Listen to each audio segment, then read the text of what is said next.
Yo, Hola, your ¿cómo camera. estás? How you doing? Hi, Tanya. How you doing? How you doing? Is it okay if we record this? Yes, of course it was okay. What's going on? Yo, you're in the US. What? I'm in the US. I am in the US. That's how I can say yes to this like a minute before. Yes. That's crazy. What? I mean, Yeah. we'll talk about it, but you're okay? I'm okay. I might need therapy, but yes, I'm okay. Do you have a therapist? Not yet, not yet.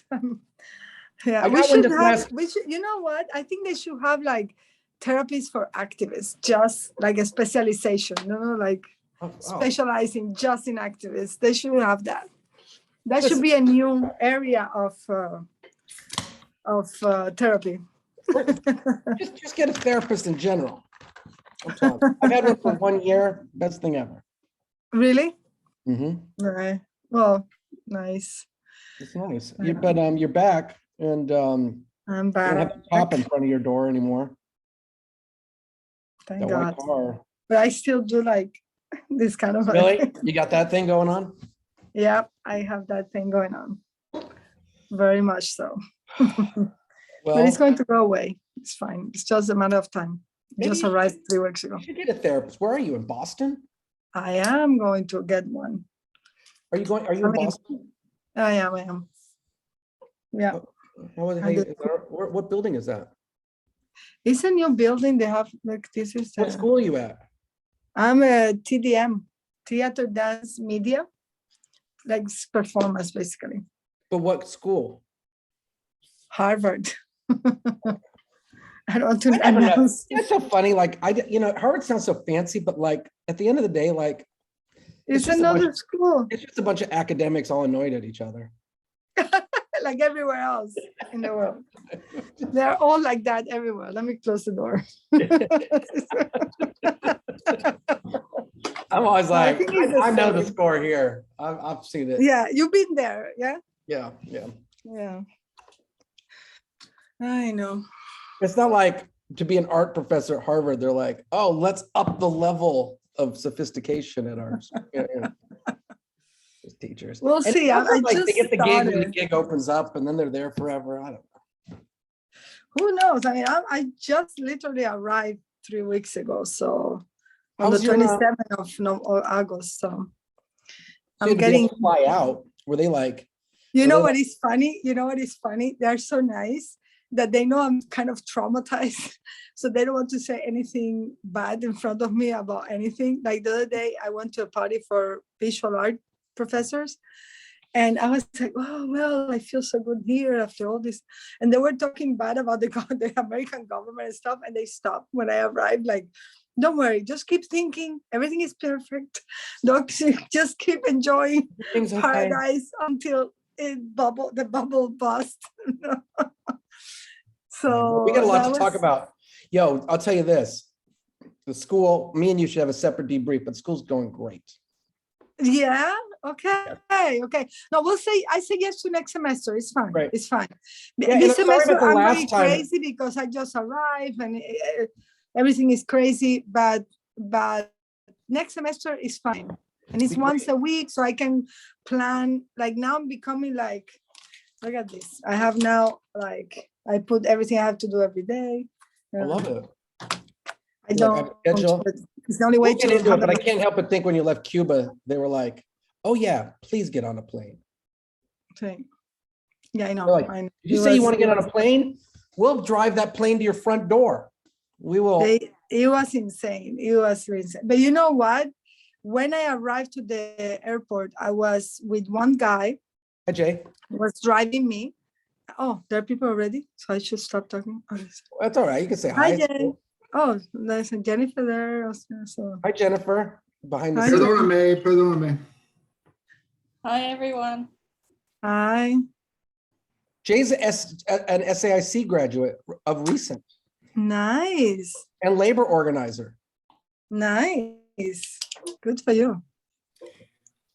Yeah, I'm fascinated to, you have such an interesting position in regard to the Cuban Revolution, and because I'm in Florida now, and the CIA is clearly charging up the, anti-Cuban forces, and you're kind of in the middle of certain trends and things, right? So I have a lot of respect for what you're doing. So Hopefully, I mean, I do think extremes are enjoyable, very enjoyable, because people feel good in their extremeness on anything, but they are not good. You know what I mean? It's a nice feeling. I mean, when you're among extremists on whatever, left, right, whatever it is, it feels awesome. Then as soon as you step out, you're like, this is not good. Well, hi, This is Lo, what Tricia, else and hi, Claire, and hi, Cloudy, and hi, How can Christina. I see everyone? And You cannot see hey, everyone at the Fabian. same time. Hey, Oh, Tanya, go to your view in the upper right and go to gallery. God. Cool. Okay, so okay. So upper right, it says leave. I don't want to leave. Don't leave. Don't leave. I'm out. Goodbye. Yo, this is a killer visiting artist thing, because we got someone hot off the plane. One of our instructors went through the crucible and is back out. Landed in the Maybe on the phone is not possible. Wait, can you? Are you on your phone? Yeah. Maybe Does it's anybody not know if you can do gallery view on Zoom on your phone? possible. More. Maybe in more. Let me see. Maybe in more, maybe in less. Hi, Maria Marco. Oh, backdrop and filters. Okay. Hi, Kia. Hi, Sandrine. Hi, Kimberly. Touch up my appearance. What the hell is that? Sorry. I'm just discovering stuff. Oh my gosh, it's like when my son, like we're on Zoom, we play Dungeons and Dragons, and he gets into preferences, and then he starts doing backgrounds. And I'm like, no, I don't want a cat face. Oh, no. Oh, show view. Oh, no. It's okay. Well, yo, Instar. Hi, Damani. Okay. Hi, Cindy. Hi, Nada. Hi, What's up? everyone. What's up, Damani? Good day. We're alive and thriving. Solid, super solid individuals. Okay, thank you. I love that. I love you. Yes, that's so true. What's up, Ginny? Well, we're just gonna wait a little bit while people show up. I'm so excited about this for a variety of reasons. Hi, Daniel. Hi, Amber. Instar, you raised your hand. I know. Sorry, I should have changed my name. So this is the account of Instar, so that's why. It's all good. Hi, Shen Shen. Sorry, I cannot see you all at the same time. Daniel. So, Tanya, this semester we have 85 artists attending the school Wow, congrats. with 26 countries represented. That was going to be my next question. Like, Jesus, that's insane. It's insane. Congratulations. Well, you're part of it, and I really appreciate it. And And I hope I'll see you all next semester. Yeah. yeah, so Tanya's going to come back with us, so that's dope. Well, listen, let's just do a welcome. Welcome everyone to the second of our visiting artist talks. Our visiting artist is one of our instructors, and to talk about Tanya's work and life, I don't even want to do too long of an intro, but I want to say some things, which is, it's been, for every one of us, it's been the craziest 2 years, if not, I mean, between the pandemic, climate change, the various forces of Black Lives Matter too, rushing through the world. There's been a lot going on, to put it mildly. And in the midst of all that, Tania spends time in Havana at the dead center of an artist-led revolt against the Cuban government trying to demand freedom for artists. And it's a nuanced thing. And Tania has always not been, I think, like a champion of just basic artistic freedoms. And because it's Cuba, and because it has the history of the Cuban Revolution, and because it's pinned between the United States' embargo, and because she's studying the United States, she has a very complex idea around the politics of Cuba and the world writ large. I had the great fortune of working with Tania on a project called Immigrant Movement International with Tom Finkelpearl and the Queen's Museum, a project that began as the idea of a political party for immigrants around the world, until I realized one of the parts of being a 501c3 is that you couldn't start a political party. But nevertheless, that project is demonstrative of what I think Tania and I both share, which is a belief. I have a thing about art, which is Bruce Lee says, if you want to chop through the brick, you got to focus past the brick to chop through the brick. And I think of that brick as art. The point isn't to make art. You go through art to get to the world. And I feel like Tania certainly has been, in her beliefs, her values, and her artistic production, someone that has been emblematic of that. So I also want to say Tania just arrived in the United States just 3 months ago. I know what I'm reading. What is that? How Democracy Dies, recommended to everyone. Really? Very good book. Yes, this is, if you went through the previous president, you want to read this. Oh, yeah. So without further ado, welcome, Tania. Welcome to the class. And here's our students, our great artists. As you know, they're working artists from around the world, and they have a lot to offer. We're going to make this thing 1 hour tight. So me and you will talk for about 40, 45 minutes, and then we'll get to some questions and thoughts from people here and get a dialogue going. So welcome. Well, I wanted to talk to you today about my work. And I wanted to specifically talk about the ideas of political art. And I want you guys to interrupt me because it's very hard for me to talk without interruption. So I just wanted to tell you about more or less what my work has been, how I have started in these kind of projects.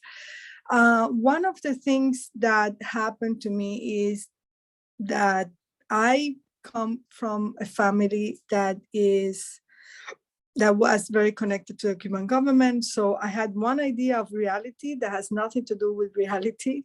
So I had access to a very, let's say, to the propaganda version of reality in Cuba.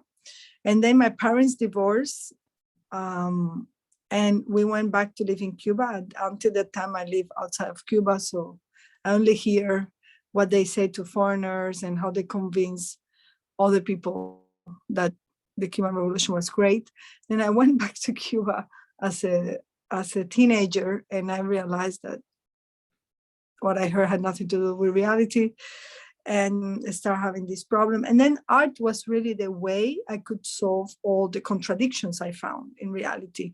So in a way, art has always been the instrument or the device that I have used to understand reality. I always say that as an artist, I don't work about things I understand.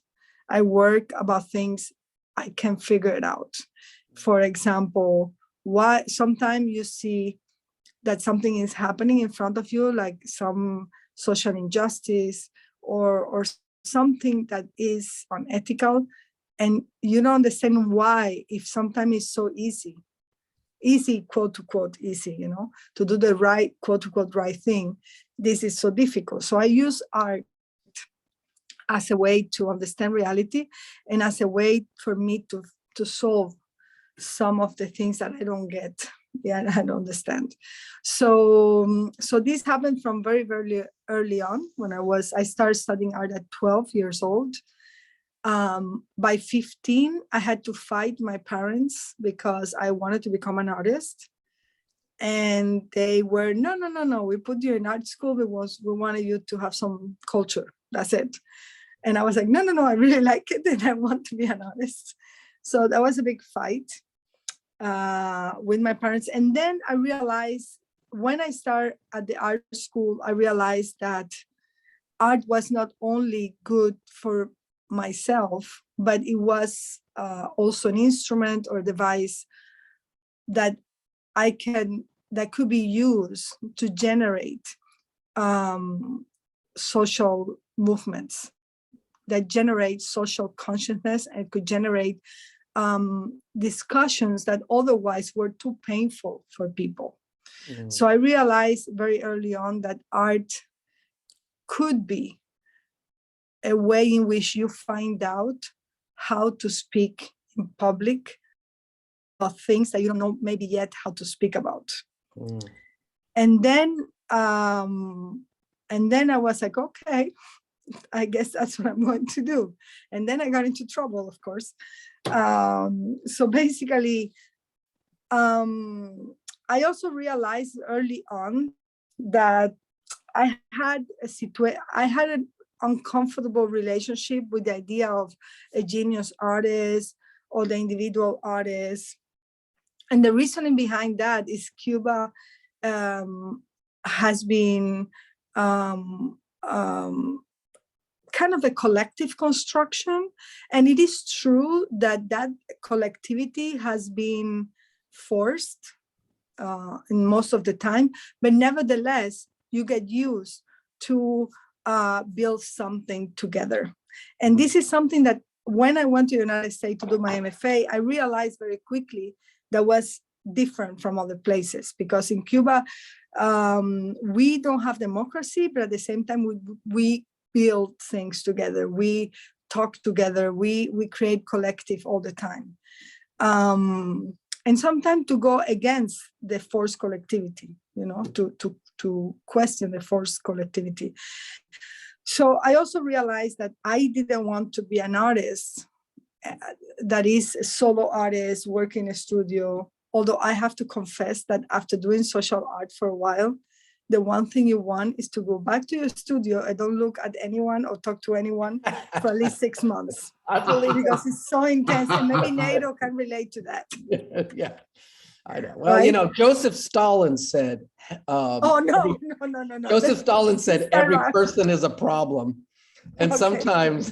sometimes when you do really large, complex people projects, you get kind of like, can I just be by myself and do something alone? I see Teresa saying she relates to that. So I guess some people here had that experience. And before we started, I was telling NATO that maybe, Sabina need that. So Sabian. So before we started, I was telling NATO that maybe they should have therapists specialized on activists, because all of us need some sort of therapy at some point as well. But well, talking about social art, sorry, I digressed a little bit. Talking about working collectively and as a social engaged artist, that's the name they gave it. And generally, the critics or whatever, the academics. I realized also another thing. I started traveling. And because my work, like I was selected to a show in London and stuff, and I was very young. And then I realized as soon as I arrived to another place that people had expectation about who I was, how I should look, and what I should say about my reality. And this was another element that I immediately reacted to, because I realized that a lot of people have a constructed image from Cuba that is incomplete, but also is not right. I mean, it has nothing to do with the experience that we have every day in Cuba. So my work evolved into not only do things collectively, but now working with the way in which people build up political images of places and of political systems without living on them, and from distance. So I did this as well. Then the other thing I realized is, then I spent a lot of time, because I went SAIC to do my MFA, and then I realized that the difference between the two systems, the socialist system or so-called socialist system, because now it's not anymore socialist, and the capitalist system. And then I realized that neither of those work for me, at least. I don't want to talk for anyone else, but neither of those work. The one in Cuba was erasing, let's say, or eliminating personal rights in order to generate social rights. And capitalism was taking away social rights in order to give advantage to private rights, or to personal rights. So then I was, okay, this is not working, like injustice is in every place and so on. So I decided that my work was going to shift. And what I was going to do was, when I was in the United States or abroad, I was going to do art with the ideological framework of socialism and the revolution. And when I was going to go to Cuba, I was going to use the framework of a free society, democratic society, which of course they don't have there. So it was almost a position that I have to show every place the space that was missing for me. Another thing that was interesting is when you go outside of Cuba, I made another decision. I decided when I'm in Cuba, I work about Cuba. But when I'm outside of Cuba, I don't work about Cuba. I just work about the place I am. And that's very difficult because I am a Latina. So in the United States, you have to start by 0 and then you start by 1. You have to gain that. And also, I realized that I'm an immigrant in the United States. So what is the right I have to talk about it? To talk about this place. Yes, I can talk about my own experience, but I have never been interested in talking about myself in my art. But yes, it comes out very intense feelings that I have, but I transform that into a political discourse. So here it was very difficult. And I had a fight once with an academic person because I did a project about homeless when I was in the School of the Art Institute, and criticizing homelessness and so on. And she was very mad. And she said, I have no right, very aggressively. She said, you have no right to come and say what is very painful for us. You don't know anything about it. And you should not talk about these issues. And this is the exact person who went to Cuba 2 months, talked to 5 artists, and wrote a book about Cuban art. So when that happened, I also understood the idea of colonialism and how we still have a colonialist thinking in the world of art, because I'm talking about our world. I'm talking about people who are critics, who shape the way in which all of us here think about art. And these are the people who make those books that we go through to understand things we don't have access to. So yes. So then Tania, one just question real quick is, you were kind of in the art world and had some big shows quite early in your life compared to a lot of artists. And I just want to ask, how was that, like in terms of that, because certainly you're a different person at that age.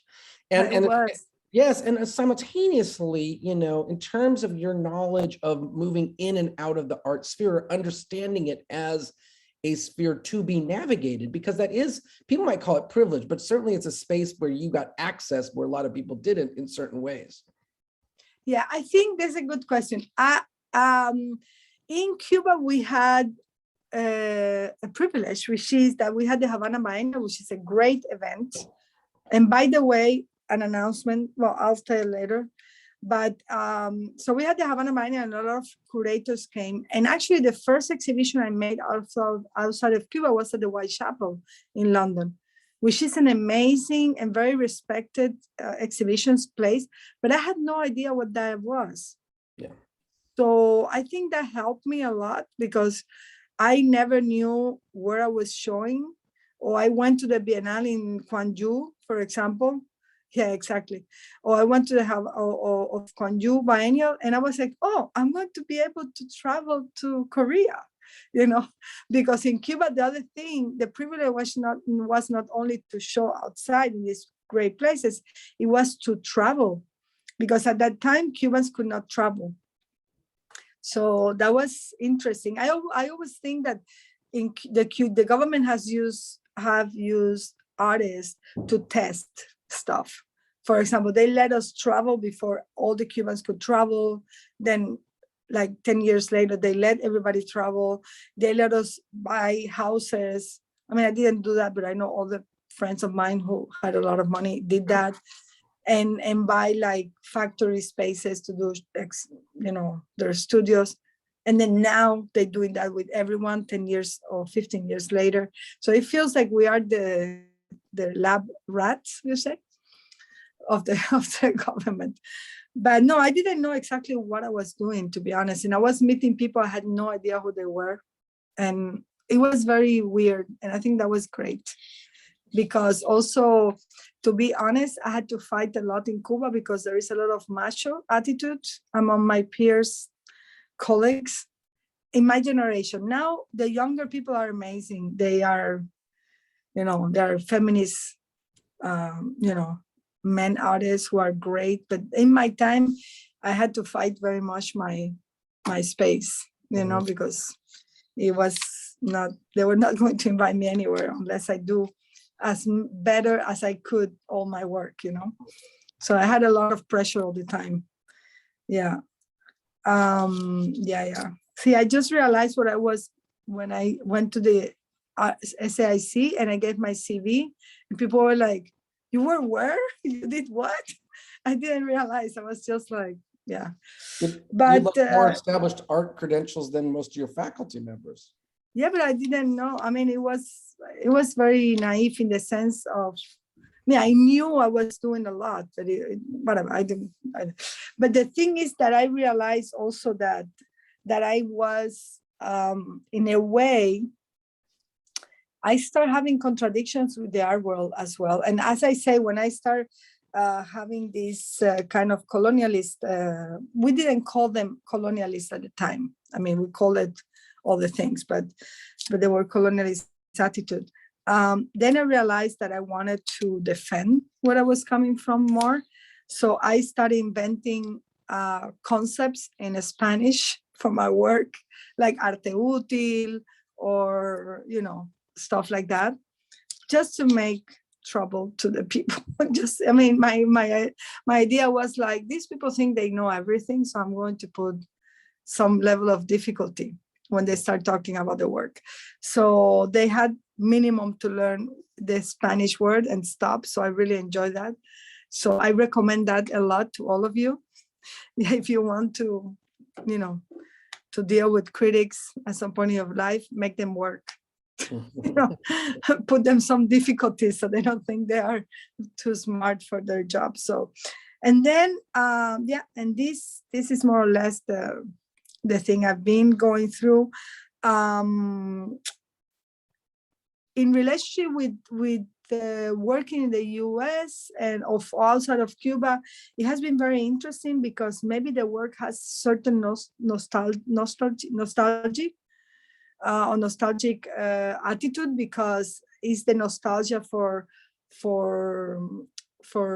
social justice in a way that everyone has in society, And when I work in Cuba, it has a sense of, let's say, it has a sense of aggressiveness, even if I don't want that, because the government feels threatened by people who try to enact democratic structures. So it is interesting that, yes, I have been successful, but it didn't feel that way, because I have been fighting so much everywhere I go. Like now I left Cuba and I was like, I need peace for at least 5 minutes. Yeah, but it is like that. And I feel that the artist's work is to fight, and we have to understand that our fight as artists is not just doing one show. What is it, censor? Somebody's asking about censorship. So it is our job as artists and activists. And this is another thing that happened to me. I was in the US studying, and I realized that a lot of artists were activists, but it was kind of a separate thing. Like, you are an artist, you do your work, and then you go to the demonstrations or to help in a kitchen soup or So stuff like Tania, for some context, when you first started making work, not to generalize, but you were very much a performance artist. Yeah. And also kind of I don't know what genre you'd call that. And I don't know why Latin America often has female performance artists that are like so intense. I know. You were in the intense performance artist category, right? Like going for it. And maybe you could just, because for those that aren't familiar with your, maybe you could talk about just that part, because you moved, your styles of making art have changed through your life. But certainly you came to SAIC as a performance artist, and you would, I think it's a correct description of your early work. Yeah, absolutely. And I loved it. I loved it to be a performance artist. I also thought that, and that happened because I was doing like sculpture. I wanted to be a sculptor. And I was doing a sculpture installation, and then I started being censored.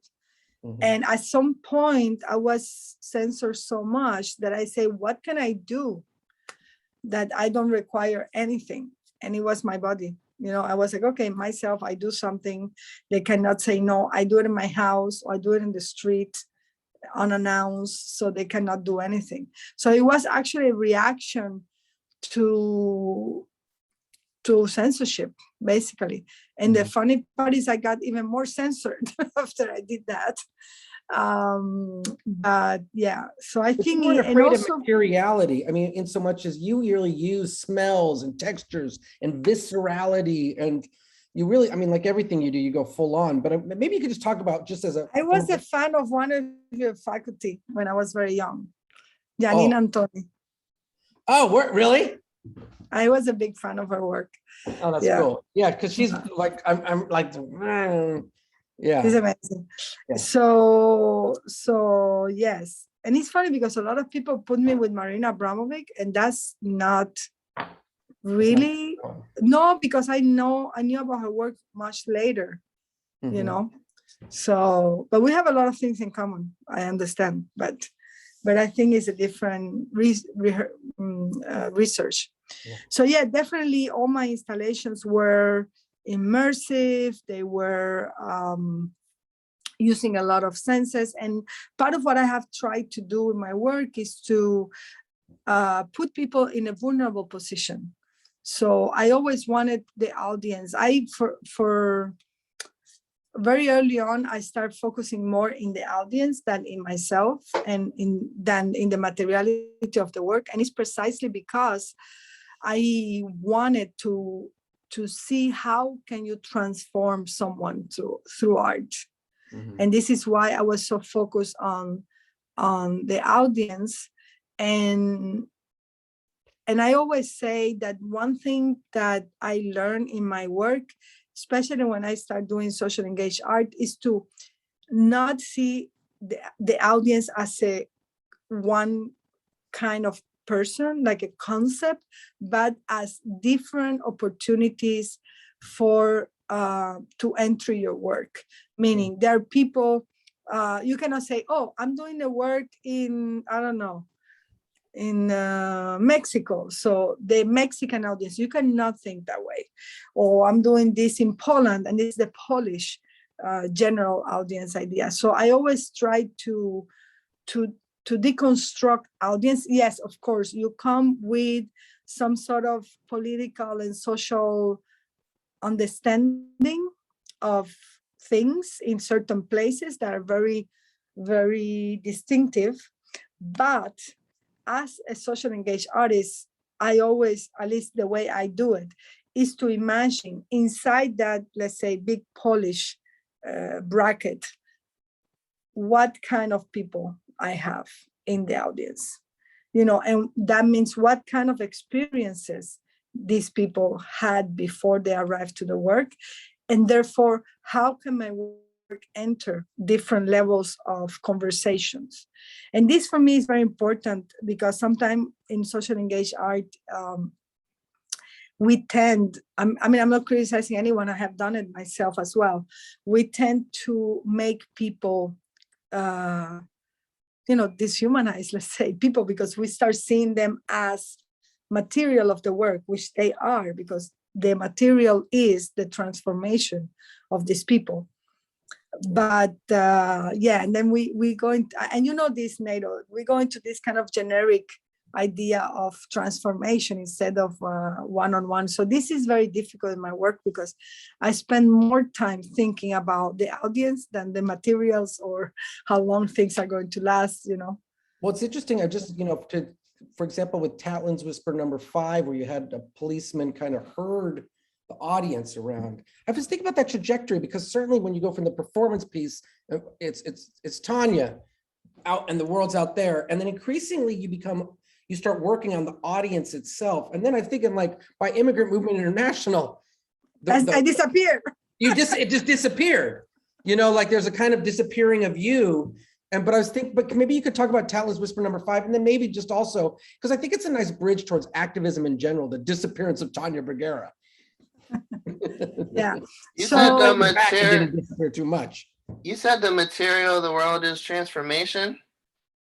Yeah, I Yeah. think the main material of my work is transformation. Like I don't know how to call it because I never say it that way, but yeah, my material is social transformation, let's say, That's a good one.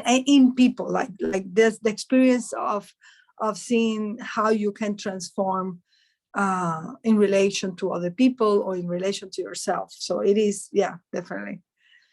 So thank you, Cindy. I think it's interesting to put something as concrete as the concept of material into transformation that seems so fluid, so it's like it's like a solid state versus a liquid state.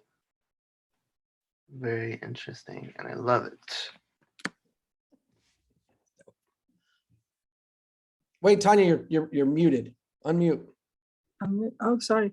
So yeah. Thank you so much. I don't know who said that. I didn't see the name. Jamani, thank you so Hi. much for that. Hi. But yeah, when you are working in the social sphere, you can do several things. You can signal something, like point. I always say point into something. Or you can change it, So I think there are different decisions that you have to have as an artist. And one of the options is, of course, just denouncing through art, which is saying, look at this, like put a frame into something and say, okay, now only focus on this and see what is happening in that place with those people, etc. And then you can have another kind of way of doing your work in which you propose what to do in this situation. You are like, okay, look at this. Now what is happening here to these people, but let's see how can we do something different about it, right? Yeah. And this is the part I'm interested at. Like, I'm not so much interested in showing people what is wrong in the world, because also who am I to make that? But I want people to see what has been painful, either for me or for a group of people, and see, okay, how can we bring a different proposition? How can we do this differently, Tania, So, yeah. I can't help but at this moment, since you just are, 3 months back in the United States, and you went through quite an ordeal. No, 3 weeks. 3 weeks. 3 weeks. And you went through quite an ordeal. And I don't want to have you tell the whole story, but I think it's useful for us because I think you really went at it this time. I mean, I know you've been at it a lot with challenging the Cuban. This time it was intense. This was intense. You were literally kidnapped once or twice. I don't know how many times. You were interrogated. And I had police outside my house since November 16 until the last day. Yeah. So I would just wonder, I mean, in terms of that, because I think what are, I know it's still fresh, but what are your reflections on the experience there and where do things stand? Yeah, I think this is interesting because I was talking about the Havana Biennial before and how important it was. But right now we are, a lot of artists in Cuba are very disgusted because at this moment we have around 5 other artists who are still in jail. And we have more than 850 people who have been in jail already for 3 months after the demonstration on July 11. On July 11, people had enough because it has been very hard, very hard. The government has taken decisions that are very erratic. For example, instead of applying for COVAX, which is having free vaccines or Pfizer vaccine, they say we are not going to accept from the United States any help. And then we're going to do our own vaccine. And now we have more than 10,000 people who have died because the Cuban vaccine is not working.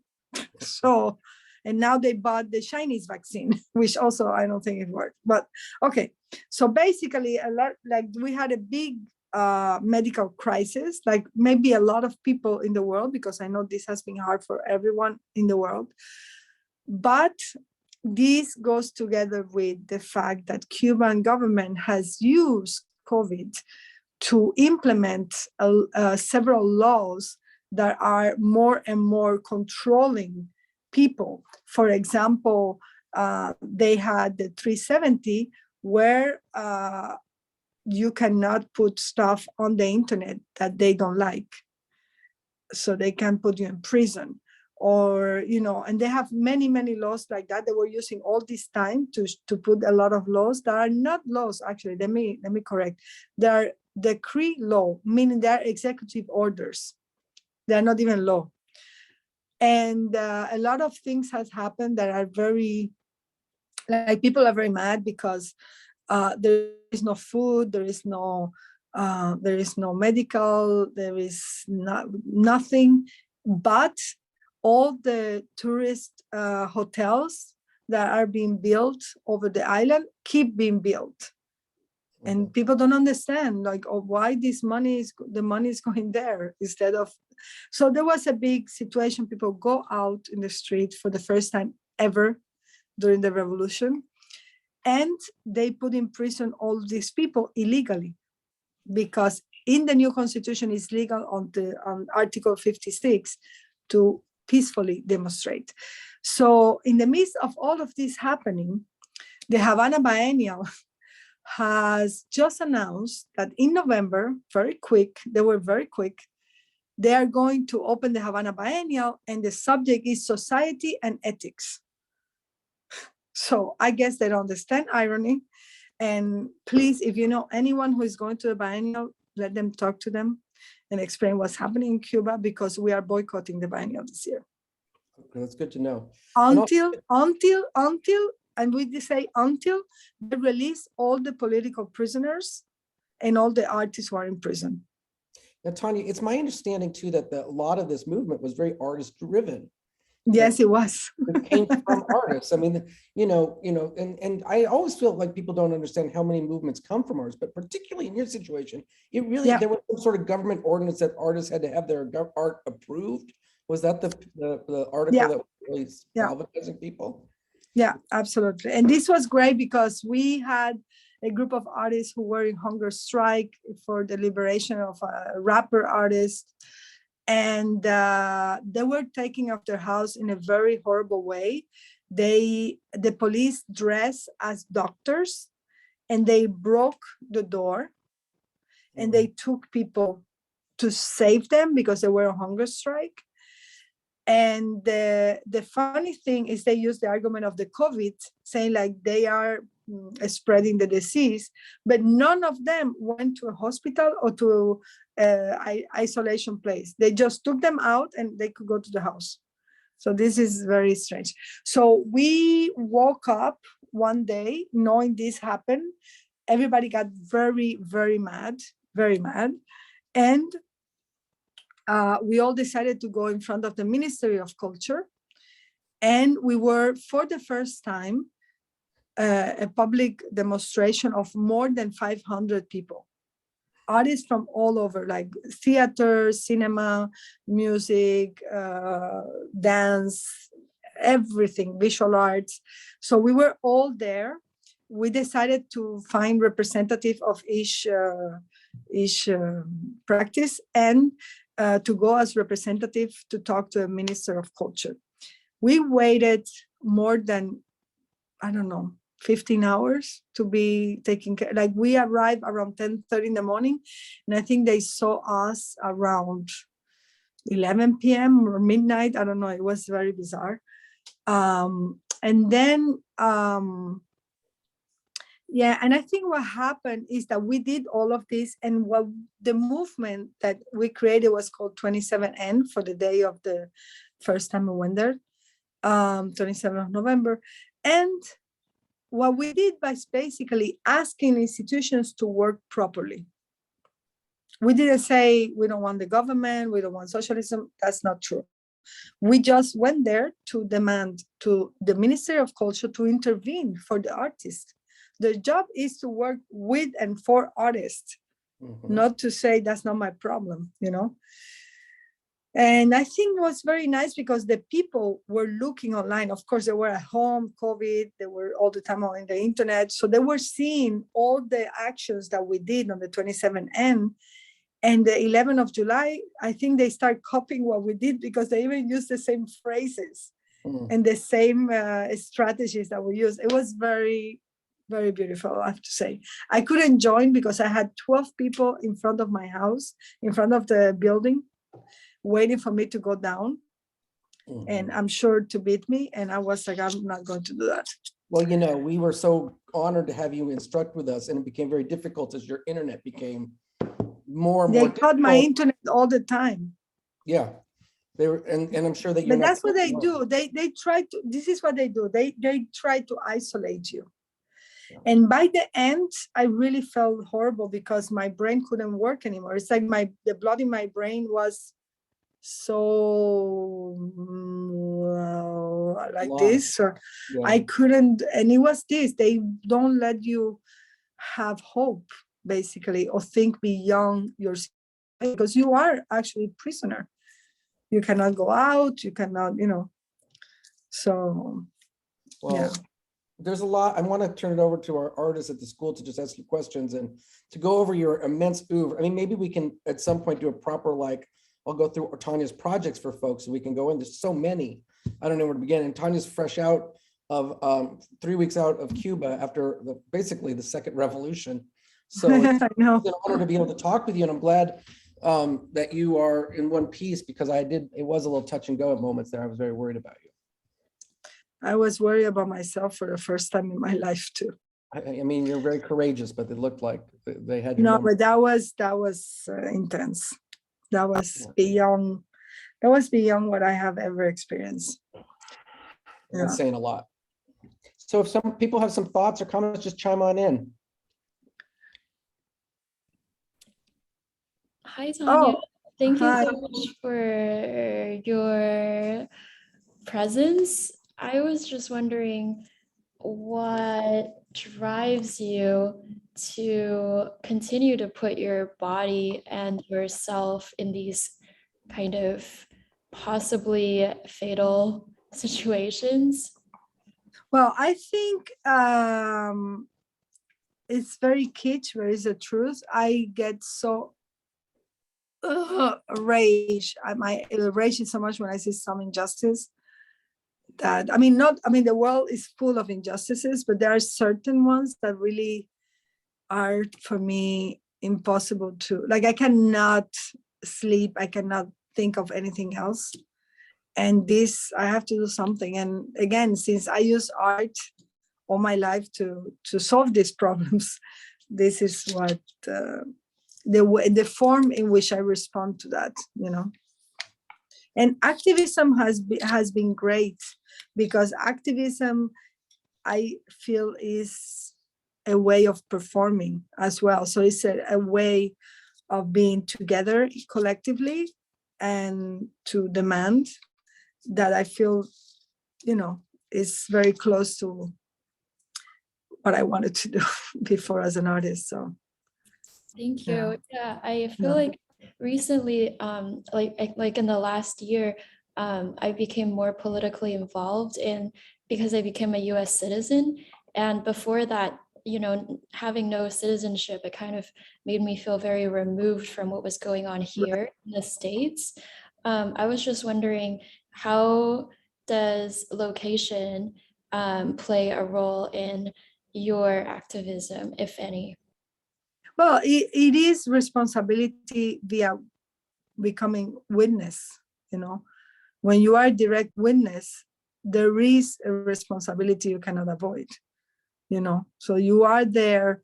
If you are in Cuba and you see your friends being detained, you cannot pretend you haven't seen it. You can't pretend life is great, so I think and a lot of artists and social engaged artists, but also activists, give a lot of importance to the presence, to be in the place and to engage in the place.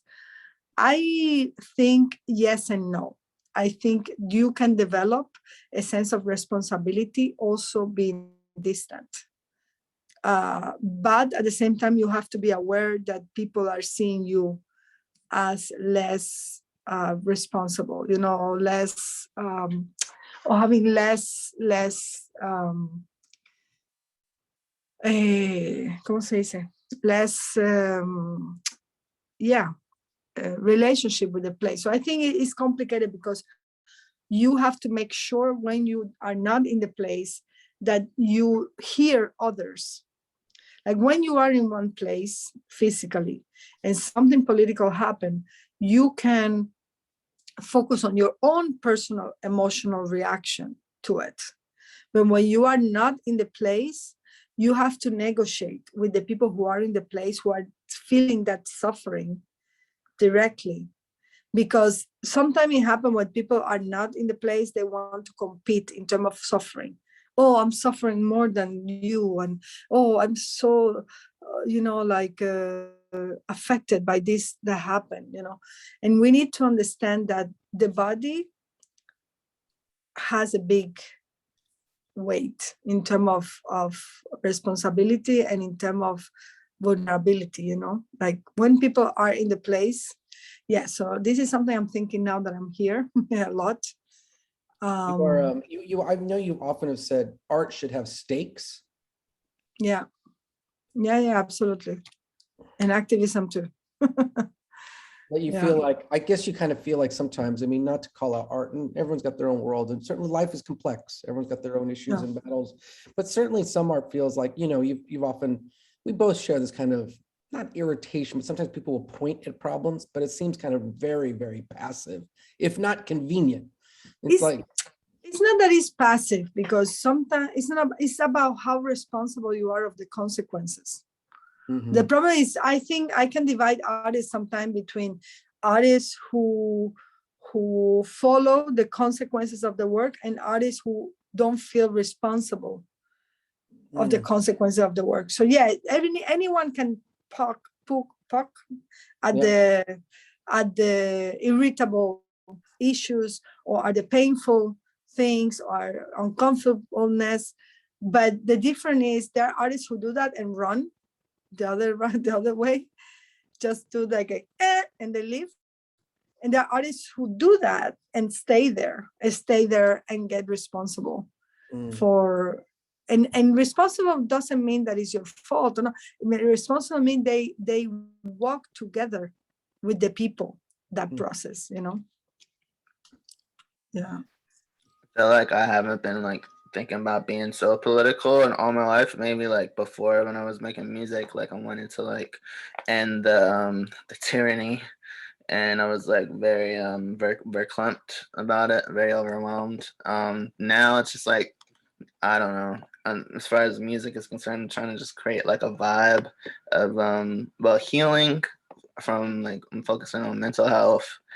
My own personal journey through exploring that and feeling okay with lamenting life, but then at the same time, when it comes to my abstract art, I have no idea how to be political, because I look at one of my favorite artists, Basquiat, and it's like, you know, he could draw like cars or like faces or like hearts and like crowns, but like, you know, it's not like I can necessarily draw these things to be political, and I understand. I feel the weight of the suffering, you know, and it's not like, it's like I think through these classes and being a part of, it's like maybe I feel more attached to the world, where I felt like a little bit more ethereal and focusing on my ascension into the afterlife instead of focusing on this life here, which, you know, you very clearly said, how could you ignore? So now it's like, I'm thinking like, how could I ignore? How could I spend so much time ignoring? And I'm thinking like, you know, I could probably, through the titles of my artwork, because I just don't feel like it's important, you know, because it's abstract. It's just like, it, for me, all my work seems like doodling, and I don't know the true value of the doodle compared to, you know, anything really. And then the most thing I could do as far as like is writing. So I don't know. I just put all that out there. I don't know if that was a question or what, but it's like, Bonnie, I think I don't know But- how to be important. I don't know how to be important is what I'm saying, and I don't know if I But want to be. important for whom? I don't know, for a cause specifically, you know, because it did seem like I had. I have to say my experience is the opposite, in the sense of I never wanted to be important or that my work is important for anyone. It's just that I feel something is so important to me that in the process, other people come around because it's also important for them, you know? So I don't feel is healthy, let's say, in terms of working with art, to look at what is important for others or what is important in the world at the moment, but it's more about how can you heal through art, or how can you deal with what is important to you, and then people will come and Well, join certainly you. something that I think Damon brings up, and I just want to, and then go to Christina real quick too, is just also, what's the role of abstraction in that? You know, sometimes it's really like artists are like either political or poetic, you know, this kind of battle at the heart You of should be both. I think you have to be both to be a good artist. Mhm. You can be either one or the other one, in my sense, like, right? Yeah. Because I you don't think do, if you do just political, then you are just propaganda artist working for Stalin, you know what I mean? So, and if you're only poetic, there is a dimension of the impact of that poetry that is being ignored, you know, and left to others to define, which is fine. But I feel like what worked for me, and again, there are many ways to do art, and it's important to have as many different ways as possible. But I think it's important to, as a political artist, I like to have both. I get bored with either only political art or either only poetic art, you know, so I need the combination of both. Thank you for that. I'm gonna just keep moving it around. Christina, do you want to chime in? I see you've got your hand raised with that little signifier. Bang. Yes, thank you. Thank you very much, Tania, for sharing these thoughts and this experience. It's really inspiring. It resonates to me in many ways. I hope I will be able to express correctly what I feel now. Somehow, I feel I'm also very much engaged for a different level in society. And somehow, for my personal background of personal reasons, I felt very much this sense of being lost in translation. It means being between two worlds that don't really communicate between each other. So somehow also when you are talking about activism, you use a lot words like fighting and being not like a war preparatory of language also. And somehow I feel very strongly the need, and I wanted to share with you and see what you think about this, the need to build up also different wording to have activism, civic activism, which is more about healing, about meeting somewhere else where we are all humans, and how maybe also we work with words differently, and this will help us to shape differently also our engagement in the world.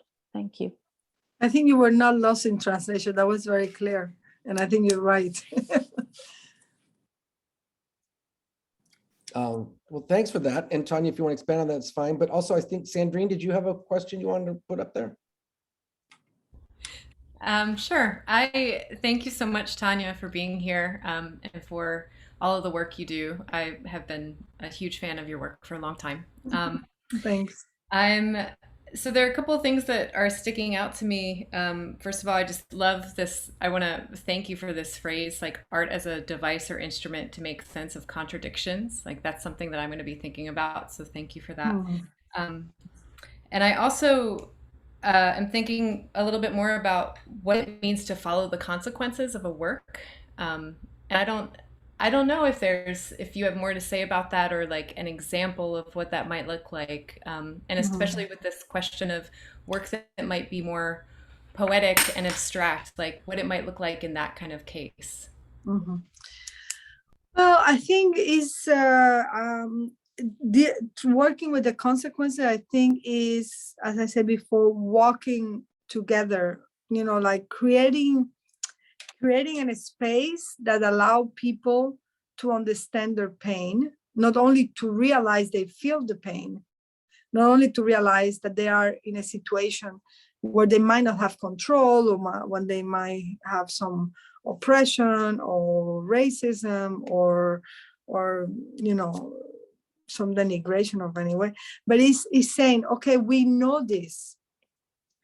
It's not only like, oh, I sympathize with you or I empathize with you, or it's just say like, we know this exists. Let's work together a way of getting out of here.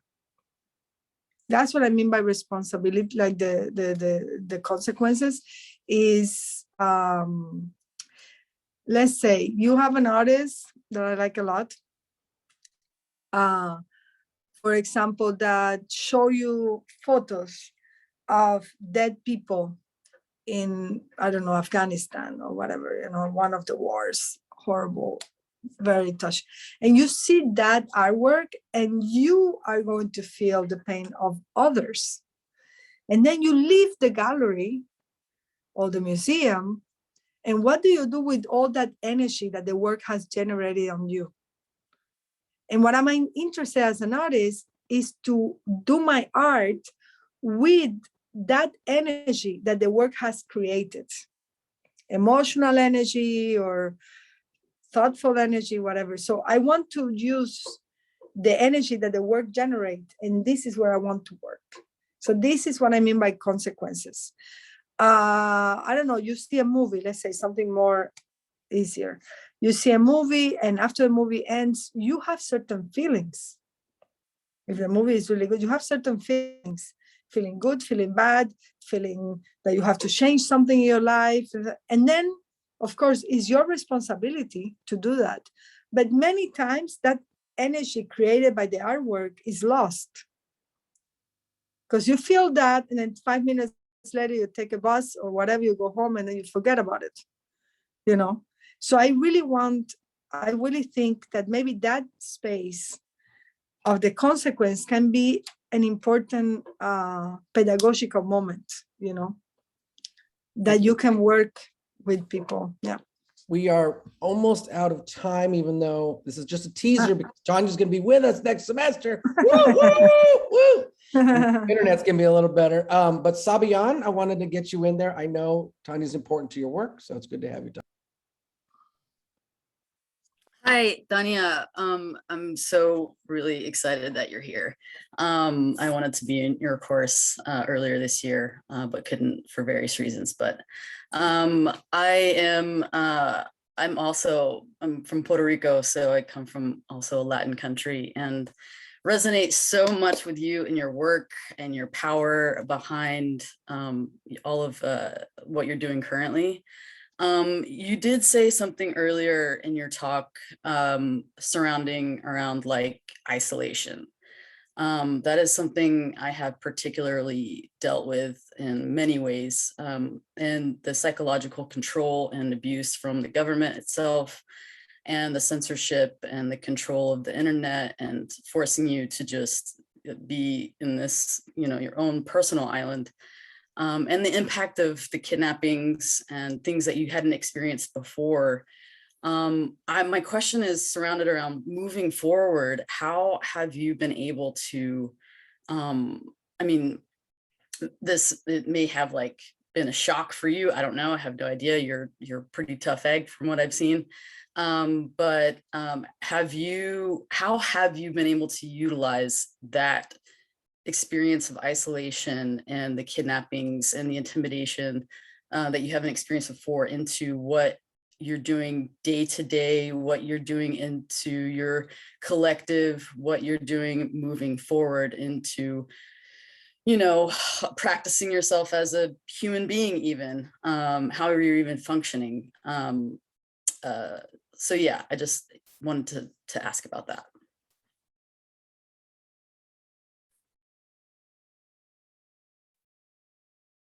Tanya, you're muted, sorry. Unmute. I'm just being here 3 weeks, so I just now been able to start thinking what happened to me. And I think it's important when you have these intense experiences to bring yourself a contrasted situation. I think contrast is very important because when you are in whatever situation you are, like even if it's domestic abuse or it is politics, and is because the one thing the government in Cuba is very good at is at making you feel you are nothing and you are no one, and that there is nothing you can do that can change anything. So for an artist like me and an activist like me, this is the worst they can. And at some point you believe it. At some point you are in the moment that you believe you cannot change anything and you are nothing, So I think it's important when you are in this situation to create a contrasted environment where you can see yourself in something completely opposite.